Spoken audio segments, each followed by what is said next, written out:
With so many great eats all over West Hollywood, deciding where to go can be a challenge for visitors and locals alike. Today, I'll make your decision just a little easier. From sunset to Melrose, Italian to Asian, brunch to late night, guilty pleasures to healthy vegan spots, I'm going to show my top 10 picks for best eats in West Hollywood and a few honorable mentions along the way. Alright, let's go. Alright, so we're starting off today at the West Hollywood end of Santa Monica by Doheny, and where Beverly Hills first begins. And I, of course, had to include the iconic Dan Tana's. Situated in a small yellow bungalow building right next to the Troubadour, directly across the street from me right now. It's a decidedly untrendy appearing building, and yet it's been a favorite amongst the Hollywood elite and celebrities for decades now, ever since the 1960s. It's notorious for being very difficult to get a reservation there, but if you are able to eat there, I'm sure you won't regret it with their hearty and generous portions of Italian pasta and other plates. By the way, if you're new here, I'm Parker Green, and I love sharing content with you all around the Los Angeles area about food and travel, and also over in Las Vegas. So if you're interested in any of those things, be sure to hit the subscribe button while you're at it before we go on to our next few spots.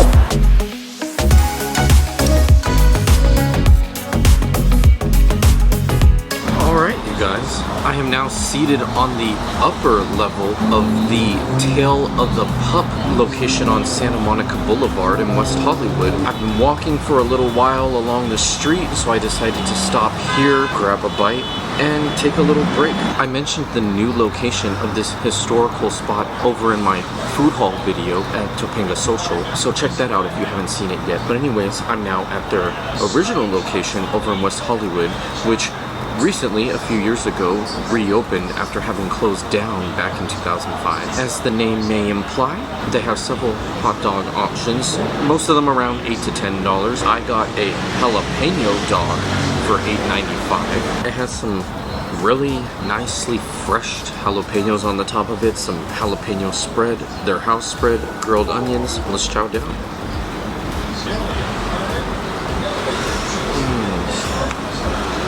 Ooh. Very creamy and saucy. Good kick from the jalapeno. Highly recommend this one.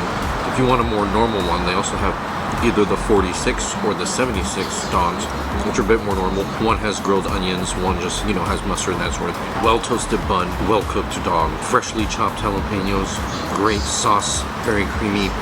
Love it. 10 out of 10, which is why it's on this list, of course, for one of those old historical institutions that are famous in LA. This is one that is actually worth a visit to. Taste, quality, everything. They also have lots of shakes and ice cream and that sort of thing here. The guy inside where you go to pick up your food was really nice. Shout out to him. He recognized my camera and said he had the same one, so that's really cool. I didn't order it, but he gave me some of the just, plain custard ice cream as well to go along with my dog. Simple and tasty.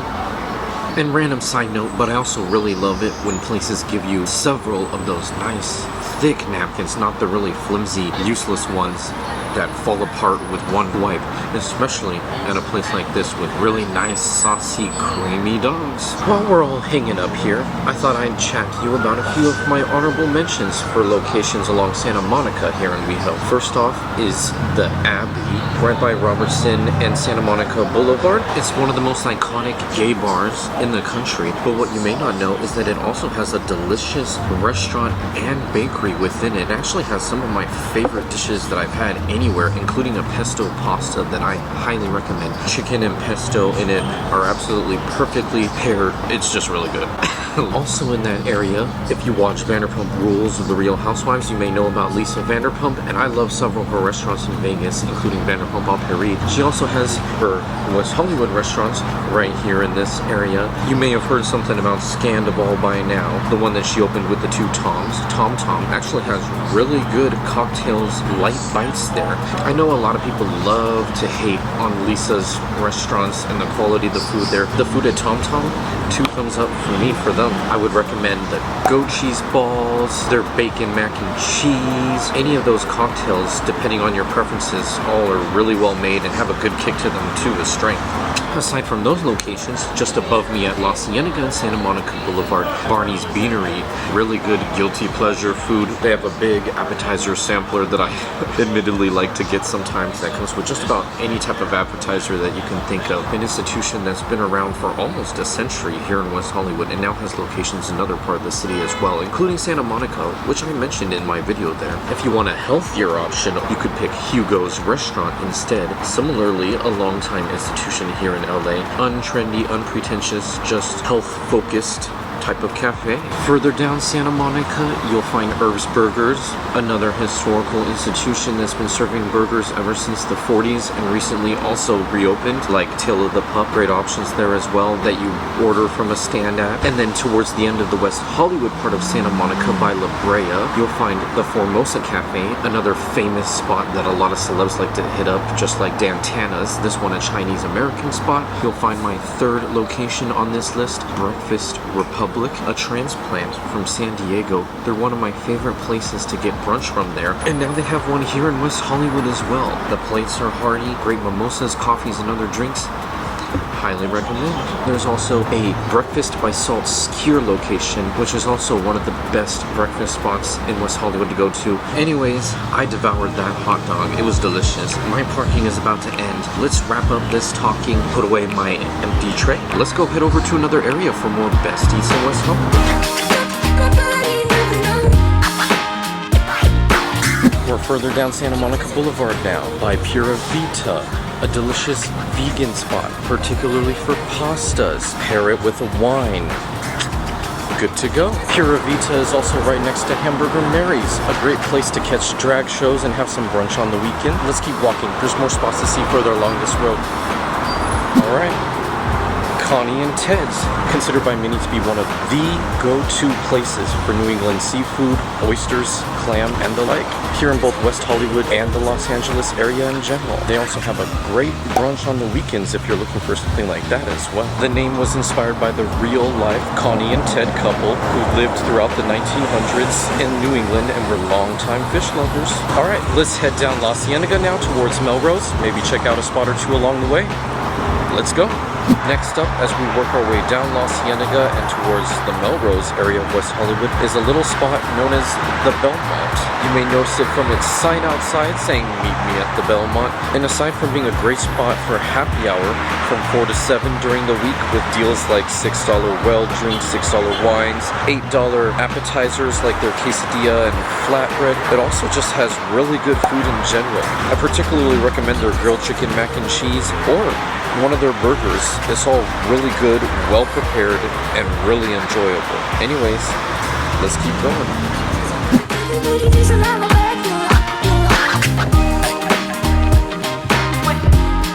Welcome to Melrose Avenue. Featured here on the corner of Melrose and La Cienega is EP&LP with a Mexican restaurant on the second floor. But what everyone really comes here for is the EP&LP rooftop, which features some of the best views in the city with amazing, delicious cocktails and light bites to enjoy it with. You can also enjoy their happy hour for lower prices on their drinks from 4 to 6 in the evenings during the week. For a few honorable mentions, further down Melrose Avenue from here, you may remember from my West Hollywood tour video when I visited Earth Cafe. They're also a great spot. And over on the street Melrose Place is a little spot known as Croft Alley. Very light, fresh, healthy lunches that you can get during the day. Highly recommend that one as well. Anyways, I'm going to continue walking down La Cienega and take you to a great late night spot for really good grub. Let's keep on going.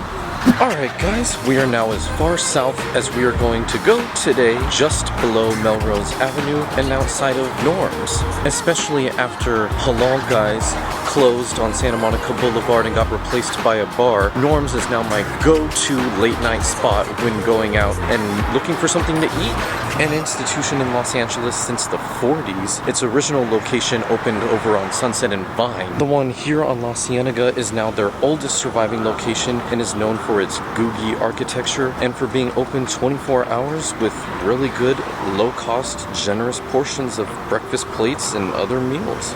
After a night of going out, nothing quite hits like one of their big breakfast plates and one of their bacon cheeseburgers. definitely a must late at night. They have locations all over the Los Angeles area now. Despite being the furthest south that we'll be going in today's video, it's still only about a 15-20 minute walk at most from most of the bars or other music venues you may be at. Anyways, let's head back up, check out some spots on the Sunset Strip.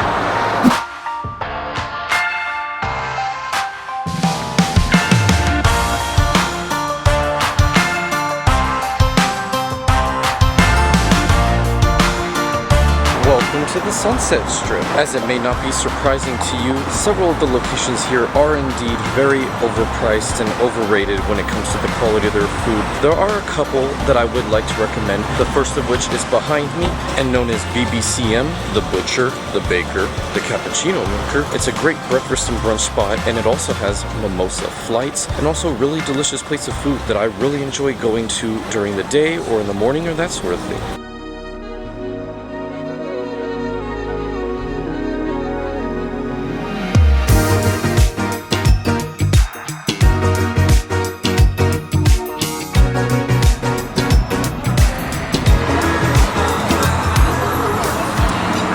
I'm on the BBCM patio now, and I have one of their color burst lattes. It has this beautiful, colorful artwork on the surface of it. It's for $12, which is a little steep, but is absolutely delicious. And you can still get the latte itself, either the vanilla or Mexican mocha, for $7 as well if you don't want all of the artwork on top. So, very enjoyable. My other recommendation is just down the road from here, and I love stopping by there sometimes to get a nice hearty plate of food and pairing it with a margarita. Let's head there now. Just in Quesos. Great patio, great location, right next to the Whiskey A Go Go. Great queso, of course. Great big hearty plates of Tex-Mex food that will definitely satisfy you. This place is actually worth the cost here on the Sunset Strip, and you can always get some good margaritas or other drinks to go along with it on the side.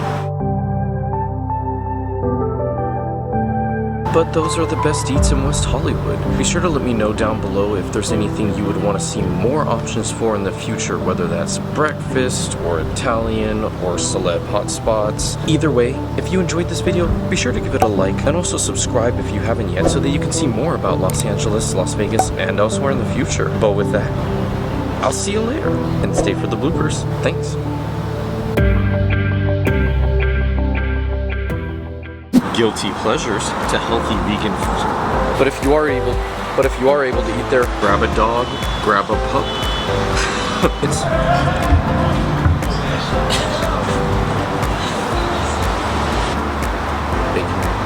next up, as we work our way down Santa. Anyways, I'm gonna continue walking down Las Ciénegas, and known as BBCM. So I'm on the BBCM patio.